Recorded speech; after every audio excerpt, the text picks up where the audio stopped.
So a couple of different ways that I can think of to do it. Let me make my computer behave the way that did you just close that out? No.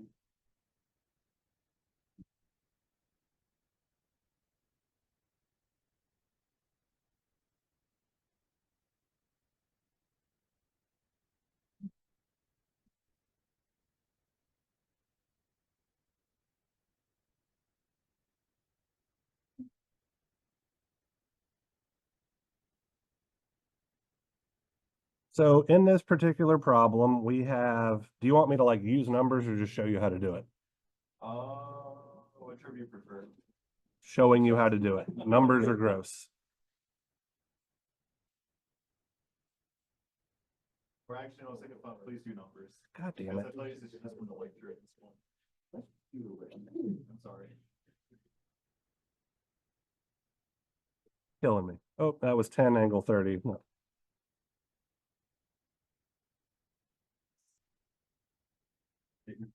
So like you're soon for 2 minus J1.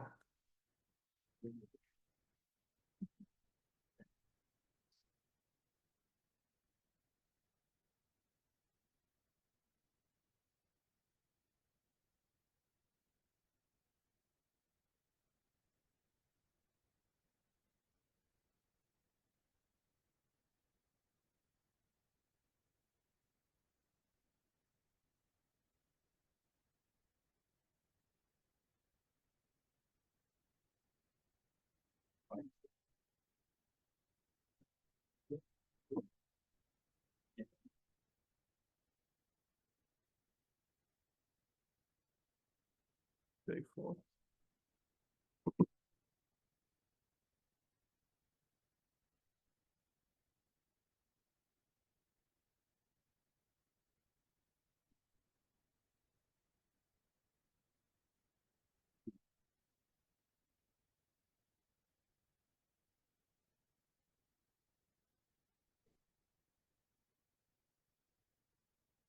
And you're just looking for I1, V1, I2, and V2, right? Okay. So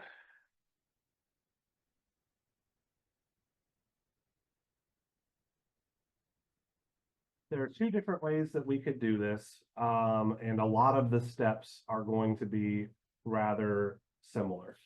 So the big difference between the two different ways that I can think of is whether or not we're going to find the Thevenin equivalent of everything to the left of coil 1 or not.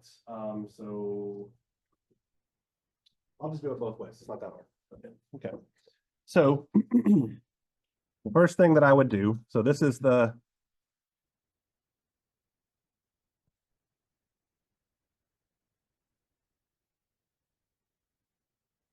Thevenin method, all right?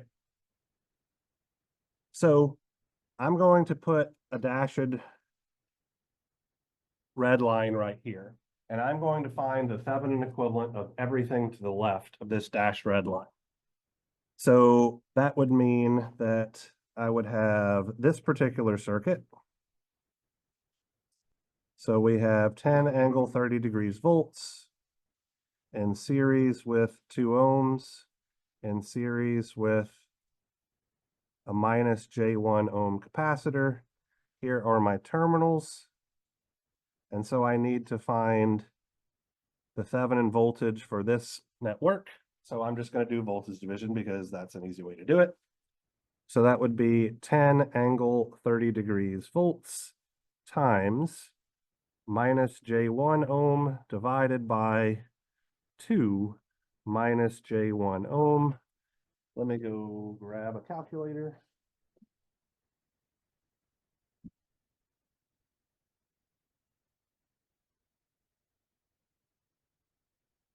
So 10 angle 30 times minus 1i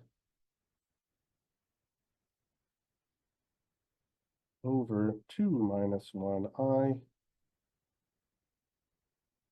comes out to be, must have reset that to let a student borrow it, 4.472. with an angle of negative 86.565 degrees. Volts. And then our Thevenin impedance, I need to be looking at a dead network, so I turned off my voltage source. Here's my 2 ohm resistor. Here's my minus J1 ohm capacitor. I'm just looking in, so all I see are those two in parallel. So Z Thevenin is going to be 2 ohms times minus J1 ohms over 2 minus J1 ohms.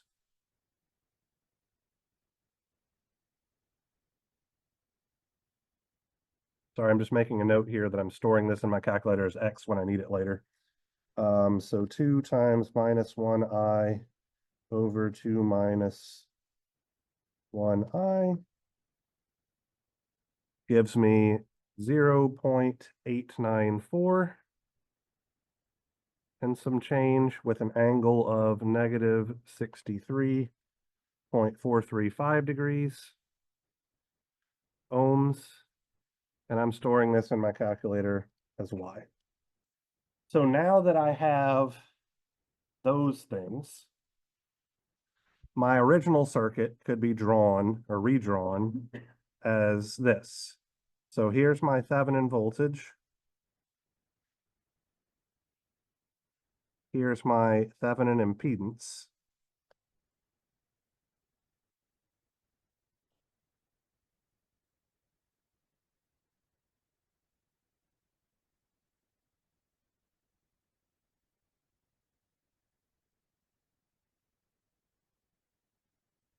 Here's V1. Here's I1. Here's V2.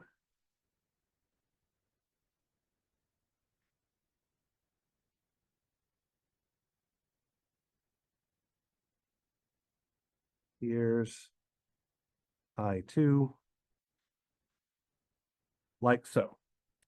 So now what I can do is I can, oh, sorry, let me put the turns ratio. So here's 1 to 2. Okay, doesn't, No, they're.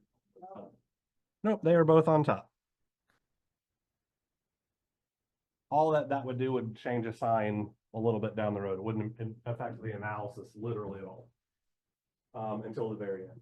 So now what I'm going to do is I'm going to take my secondary impedance and I am going to reflect it over to the primary side. So recall that Z2 prime, so that is the impedance I have on the secondary side reflected over to the primary side should just be Z2 over A squared. So that would look like 4 plus J4 ohms divided by 2 over 1 squared is going to look like just 1 plus J1 ohms. So when I reflect that over, I now have this circuit.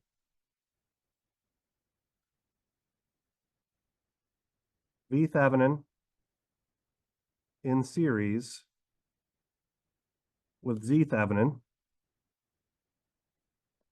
in series with 1 plus J1 ohms. Here's V1. Here's I1. So from this, V1 is just V Thevenin times 1 plus J1 ohms over Z Thevenin plus 1 plus J1 ohms. So luckily for me, I've got most of this crap already in my calculator. So X times 1 plus 1I over Y plus 1 plus 1I gives me 4.472 with an angle of negative 49.695 degrees volts. And since I know my turns ratio, V2 is just twice V1.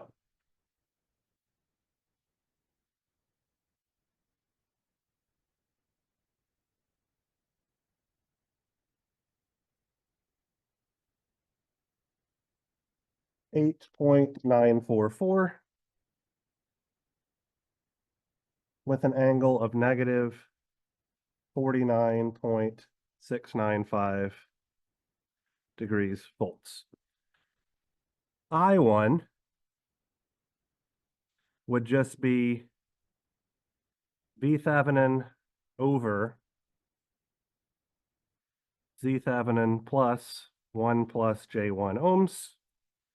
So that's X over Y plus 1 I.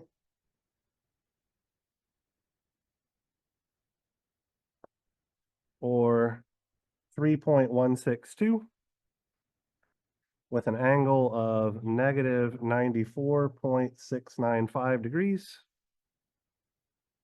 amps. And I2 to just be I1 over A. It is indeed 1.581 with an angle of negative 94.695 degrees. So just for shits and giggles, let's see if I did this correctly. Certainly looks like it. So that's one way to do it. It's a little bit longer, but that's actually the way that I would prefer. Like, would you say it's less error prone? Yeah. So let me show you the second way. And for this circuit, it's not going to be that much more. Yes. The angle is your answer compared to the answer called error. The magnitude, right?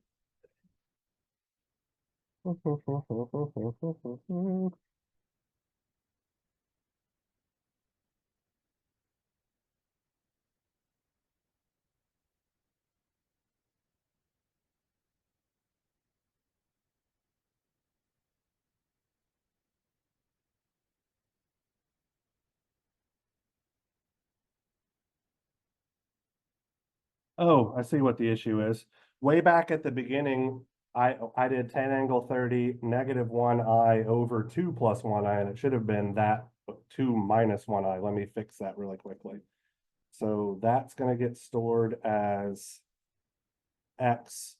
So my Thevenin voltage, thank you, that's just a real simple error there.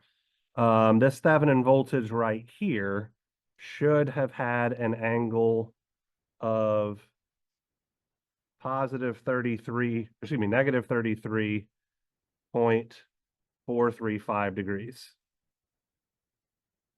So that's why the magnitudes are right and the phase angles are off by exactly whatever the difference of that mistake was. Okay. So process is right, just I put plus here when I put it into my calculator and that screwed it up. Okay. But that's the only thing. So process is right, those numbers are slightly off. Yes. So the dots on the coil are opposite. So if the dots on the coils were the opposite side, we put a negative sign right here. That's it. So let me show you the other way. Okay, so starting from our original circuit,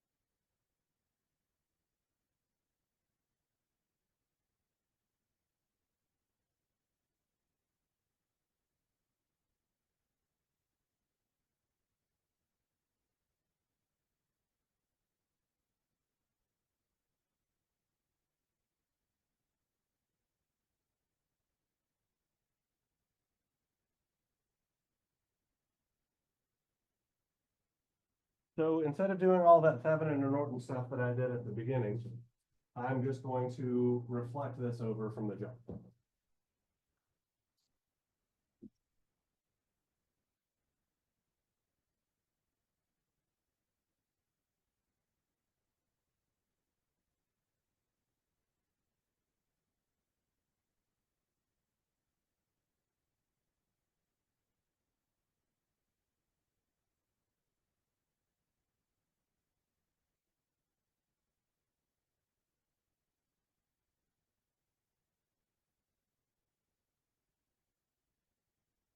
And now I'm going to solve for V1 using voltage division.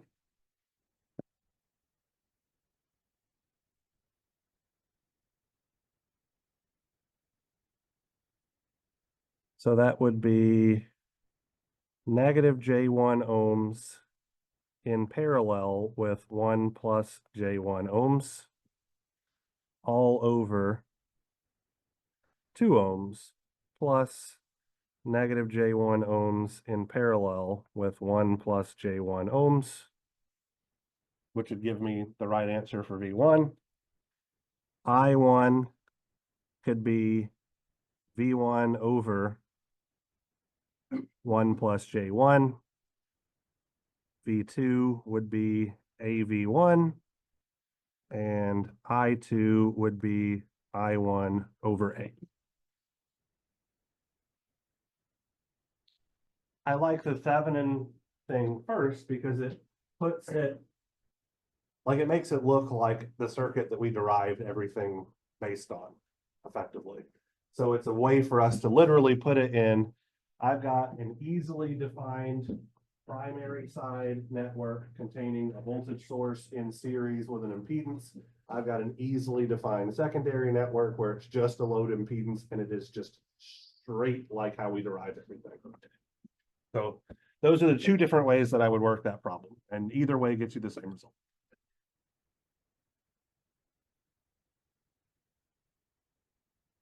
Yes.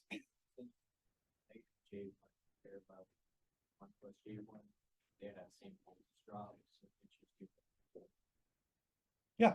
So because they're in parallel, I'm applying voltage division where I'm treating the impedance that I'm interested in finding the voltage drop over as the parallel combination of these. So that's why that parallel combination is in my numerator.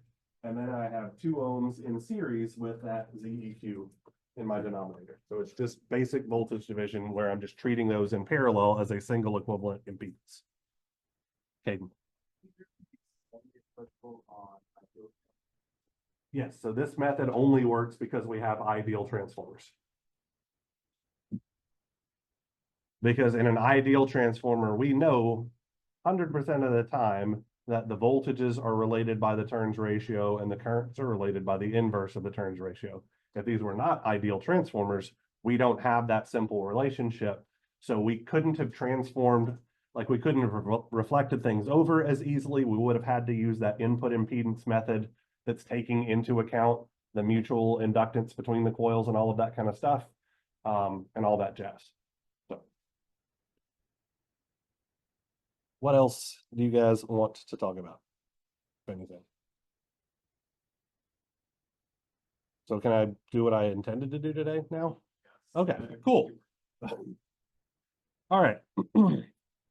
So this last example that I want to work for you guys, of looking at a circuit in the S domain here, is going to kick off kind of our next topic where we're looking at poles and zeros of functions and figuring out like how this signals behave in those type of systems.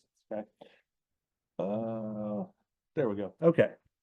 So here is our circuit of interest. And this is what's known as a low pass Sallen-Key filter. Okay. So I'm going to have a circuit where I'm applying some time varying input signal. And then here I have a 100 ohm resistor, which is what I'm going to call R1 when I wind up doing my analysis, because I'm going to solve this thing symbolically. Here is another 100 ohm resistor. This guy is R2.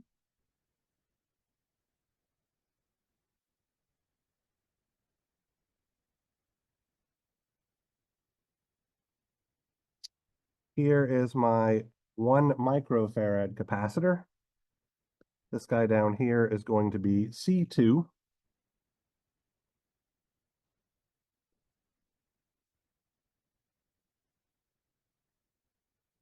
And this is going to go into the non-inverting input terminal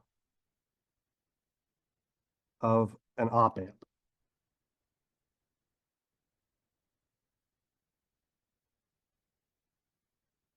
So then I'm going to have a negative feedback path.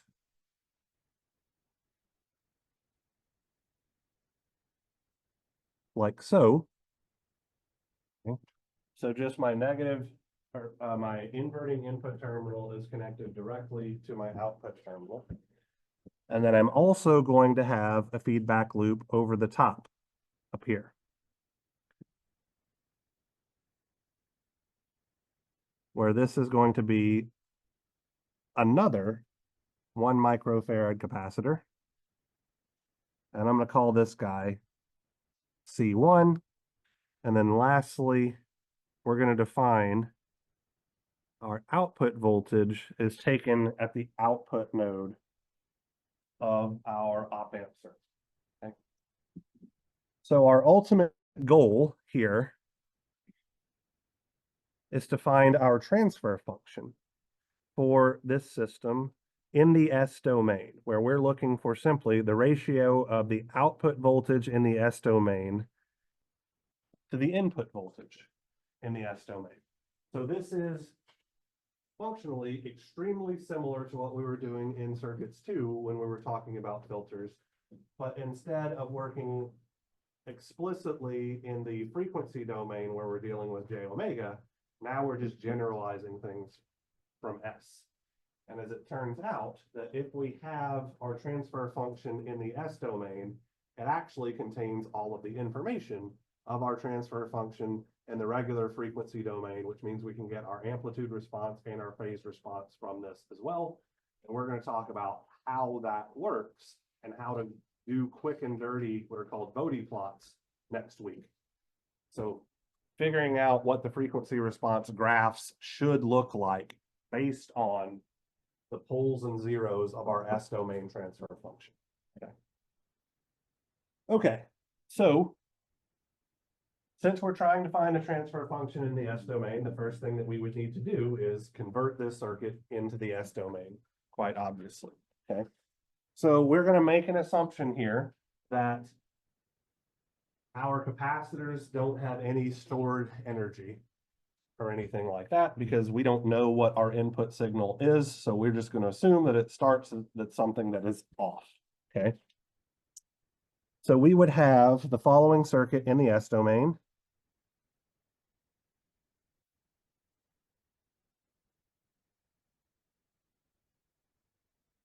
So here's Vn of S,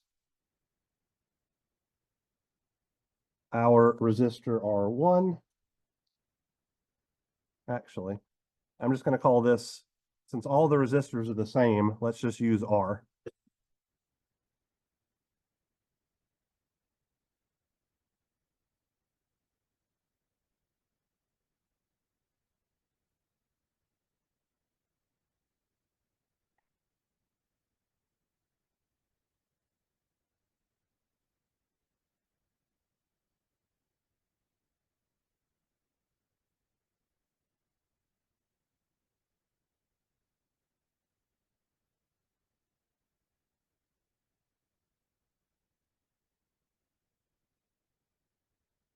Like so.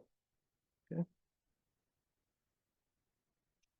So how do you guys think we're going to analyze this circuit? Same way we've analyzed any other negative feedback op amp circuit, right? So what I'm going to do, I'm going to call this voltage here V1 of S, and this voltage here V2 of S.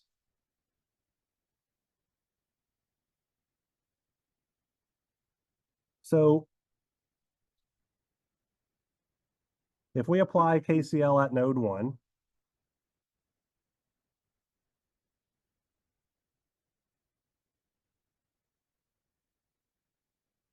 we would have V1 minus Vn over R plus SC times V1 minus V out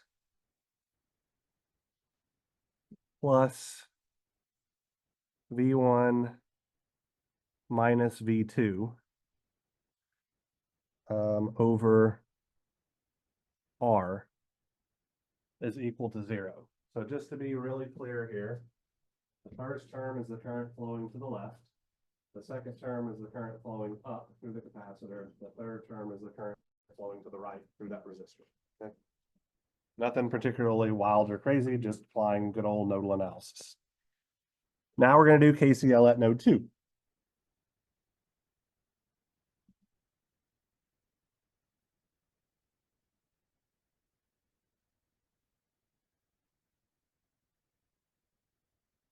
So at node 2, we're only going to have the current flowing to the left and the current flowing down because this is a negative feedback op-amp circuit. So we're going to assume it's ideal based on all of our prior experience. So we know that no current should flow into our input terminals. So that means we're going to have V2 minus V1 over R plus SC times V2 is equal to 0.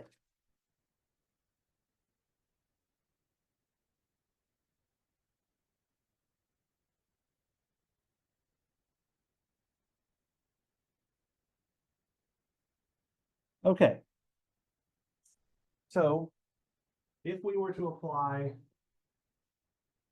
well, let me reframe this, okay? So we currently have two equations, but realistically we have three-ish unknowns. So we don't know what Vn is, but we're simply looking for the ratio of V out to Vn, so that's not really a real unknown. So our unknown quantities are V1, V2, and V out. Now, for an ideal op-amp circuit, we know that the voltage at the non-inverting input terminal has to equal the voltage at the inverting input terminal, right? So the voltage here, this V2, is also the voltage applied here, which is connected by a short circuit to V out. So V out and V2 of S are literally the exact same voltage. So everywhere we have V2, so we can recognize that V2 of S must be equal to V out of S. And now we have effectively a two equation, two unknown system that we can throw into MathCAD and have it solve for us. So if we solve this system, so this would be equation 1, and I'm just going to make a note here, this V2, count it as V out. And then here we have V out, and here we have, sorry, that should be of S. Here's equation 2. So solving 1 and 2 simultaneously yields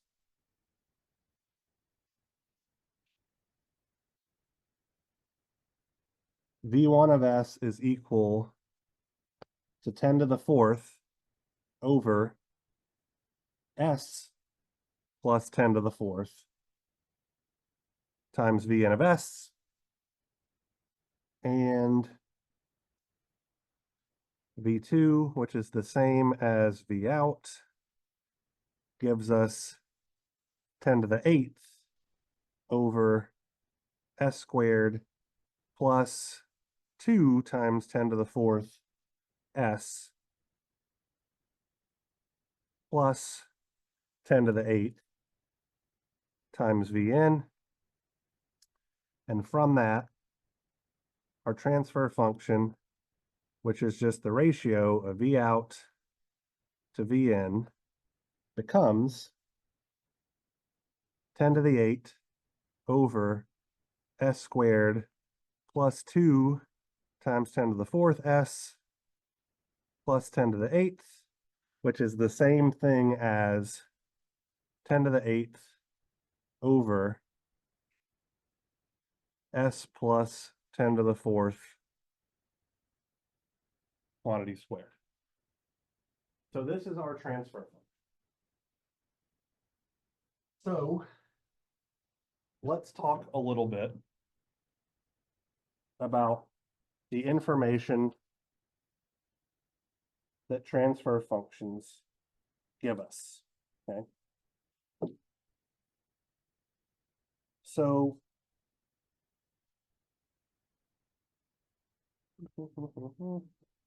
looks like I might be missing a page of these notes, but that will be okay. All right. So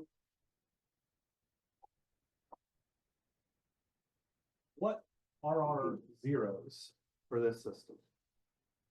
So recall that when we have a polynomial in the numerator, okay, any value of S that makes the numerator equal to 0 is what we would consider a 0.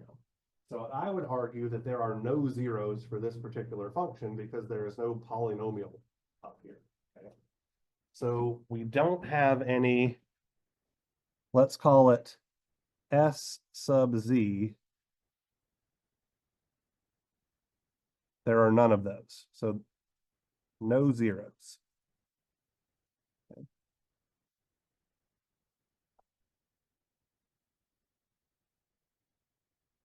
What are our poles? S is equal to negative 10 to the fourth power, and that's a repeated pole. Okay. So I could make what's called a pole zero constellation. Okay.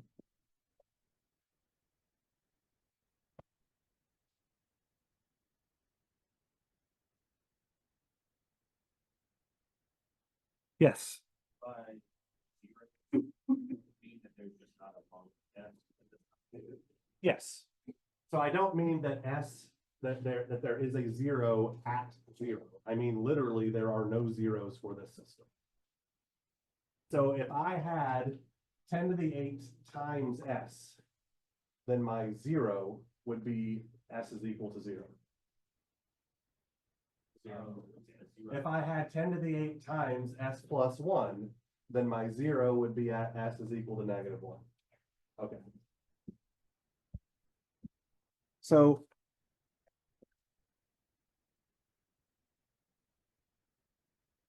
this is a graph of the S plane. Okay.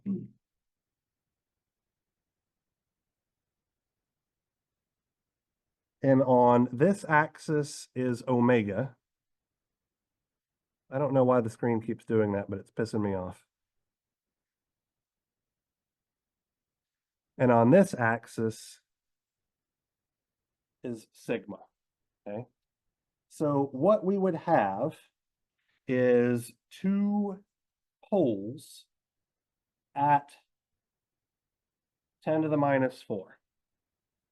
So that would be roughly over here, okay? And we would double them up or something like that so that we can see that there are two of them. So this corresponds to negative 10 to the minus 4, effectively radians per second, okay? So this particular example is not giving us a ton of stuff to work with here, but I'm going to try to explain things as best I can, okay? So what a pole zero constellation does is it allows us to look at the stability of the system as a whole, okay? So really the location of our poles is critically important as to whether we have a stable system or not, okay? So if we have poles over here on the right-hand side, we have unstable systems, okay? So if we, let me write this down. So a pole in the right-hand plane means that we have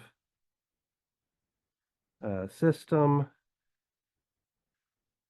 is unstable. So let's talk about why that is really quickly. So if we have a pole over here with a positive value of sigma, that means that the response of our system is exponentially growing with increasing frequency, okay? So effectively, our output is going to trend towards infinity if sigma is a positive quantity. When we have a pole in the left-hand plane, like our particular system, that means that our output is going to trend towards 0, or e to the minus infinity, which is 0, right? So this is why we have system stability. Our output is bounded and constrained to some particular thing, okay? So pole in the left-hand plane means that we have a stable system. Our system is stable.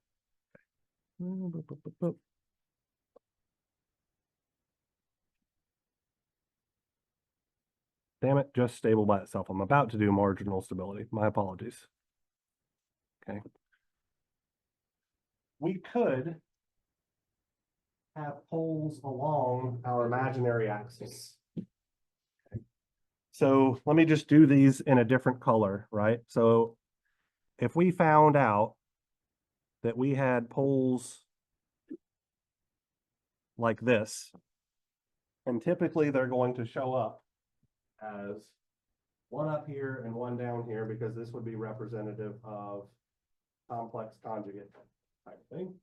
So we're never just going to have one above, we're always going to have one above or one below. When they land exactly on the imaginary axis, we have what's called marginal stability. Okay.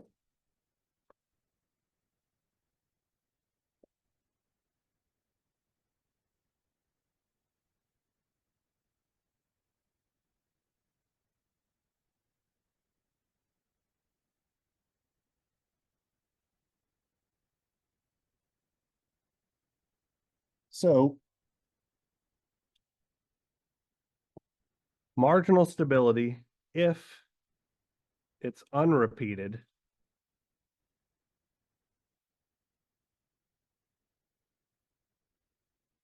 and unstable,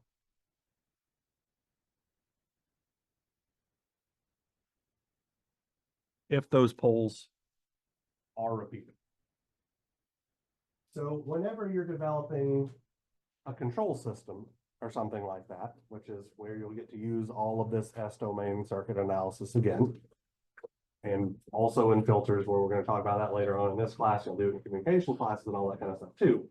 But effectively, when you're building a control system or something like that, you would do an S-domain circuit analysis and develop a pole zero constellation for your system. And then where things map out tell you whether or not your system is going to be a stable system, an unstable system, marginally stable, and all of that kind of good stuff. So like you might have situations, and just for what it's worth, typically speaking, you're going to wind up with holes in the left-hand plane when you have negative feedback and holes in the right-hand plane when you have positive feedback and all of that kind of good stuff. So you can see from the transfer functions directly whether your system is stable or astable and all of that kind of good stuff. Yes.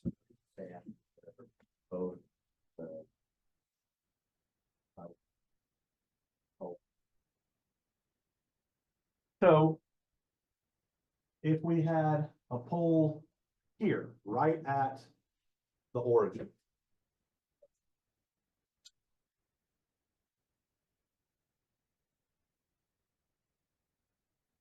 so the short answer is I'm not entirely sure, but let's think about things in context here, okay? So if we had a pole directly at the origin, the real part represents attenuation, and the imaginary part represents oscillation. So a pole at 0 would mean that we have both no oscillation or no attenuation. So I feel like we have a DC circuit. I'm not 100% on that, but I feel like that's actually what we would get for a DC circuit, because there is no signal decay. There's no attenuation. There is no signal oscillation. So I don't think that's an issue, because we have I think that means we have a DC system. I'll have to look that up, but that shouldn't be much of an issue. It's when we have them out here that we have marginal stability. So we can have complex conjugate poles. So if we had something like a pole here and a pole here, we have complex conjugate poles, but we still have a stable system because they're in the left-hand plane. So we're having attenuation and oscillation simultaneously, but it's decaying towards 0, which is the type of response that we saw when we had underdamped systems, right? It's only when we get out over into the right-hand plane where those exponential decays are no longer exponential decay, they're exponential growth that causes the system output to trend towards infinity, that things become problematic. I'll probably touch on this again at the beginning of class on Wednesday, because I feel like I'm doing a shitty job of explaining it. And because the example that we had only had a single repeated pole, it's kind of less than a great example. So I'll work another one and we'll revisit this and I'll try to explain it a little bit better. And then we'll also talk about how we can go from our transfer functions into frequency response plots and all of that kind of good stuff. All right. Sorry, this was less than ideal. Is what it is. All right. Anybody have any further questions about the exam or anything like that?